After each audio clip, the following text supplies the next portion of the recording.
ছেলে মেয়ে এক জায়গায় টিকিট তাই না?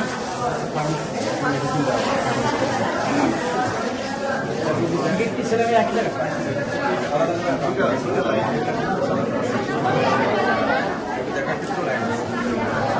ফুল দিয়ে শুভেচ্ছা জানালে হবে না, কাজ কাম ভালো করতে হবে। হ্যাঁ, কুড়ি কাজ না, কর্ম করে দেখাতে হবে। স্যার আমার মামাও কিন্তু অ্যাডভোকেট সৌগত আলম স্যার, ওই যে বারগাঁও আমার মামা, আমার মামা। মামা? হ্যাঁ, আমার মামা। না, ও জানি ওনার কাছে আপনার নাম বলছে, এই জন্য। আলহামদুলিল্লাহ, আমরা আমাদের আঞ্চলিক যে সমস্যাগুলো আছে এর মধ্যে অন্যতম হল স্বাস্থ্যসেবা। এর জন্য আমি নির্বাচন চলাকালীন সময়ই মন্ত্রণালয়ে যোগাযোগ করি, বলছে নির্বাচনের পরে আপনি যদি এমপি হন তাহলে যোগাযোগটা বাড়বে, আর না হলেও আমাদের সাথে যোগাযোগ করে। আমরা ইতিমধ্যে বিশেষজ্ঞদের সাথে কথা বলছি।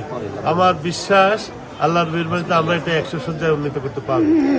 আর আমার আজকে খুবই ভালো লাগতেছে যে এই স্বাস্থ্য কেন্দ্রে আমাদের ডাক্তারের স্বল্পতা ছিল ব্যাপক, ঠিক বলছি কিনা?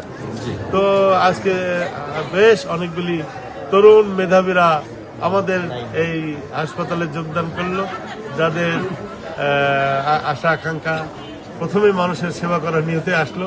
সেখান থেকে আমরা ভালো কিছু পাবো।